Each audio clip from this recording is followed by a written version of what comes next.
महागणपति कृषि Hindi YouTube channel में सभी किसान भाइयों का स्वागत है। तो गन्ने की खेती में पेयर्ड रो प्लांटिंग बहुत ही आवश्यक है। तो गन्ने में जो खर्च आता है उस खर्च को कम करने के लिए आप पेयर्ड रो प्लांटिंग आप कर सकते हैं। तो यह खेती करने के लिए आपको 3 फुट के बेड अपने खेती में छोड़ने होंगे। उसमें आप पहले 2 जो पंक्तियां होती है उनमें आप गन्ने की बुआई कीजिए और एक पंक्ति का गैप कीजिए।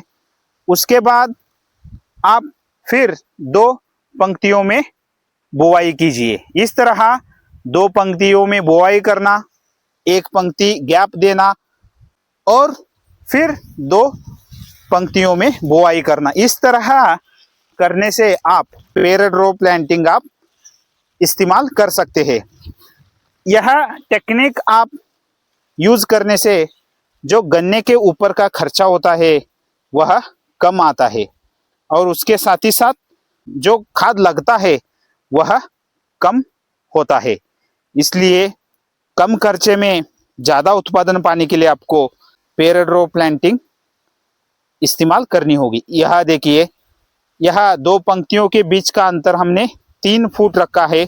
उसके बाद 6 फुट का गैप है, उसके बाद फिर 3 फुट। इस तरह पेयर्ड रो प्लांटिंग हमने इस्तेमाल की है। जो उत्पादन है वो बहुत ही अच्छी तरीके से आता है, जो खर्च है वह कम हो जाता है। इसलिए यह टेक्निक इस्तेमाल करना बहुत ही आवश्यक है पानी के मैनेजमेंट के लिए, खाद के मैनेजमेंट के लिए और जो गन्ने की खेती के ऊपर खर्चा आता है उसके मैनेजमेंट के लिए यह टेक्निक बहुत ही आवश्यक है। तो आप यह टेक्निक इस्तेमाल कर सकते हैं। तो मिलते हैं नेक्स्ट वीडियो में। थैंक यू, धन्यवाद।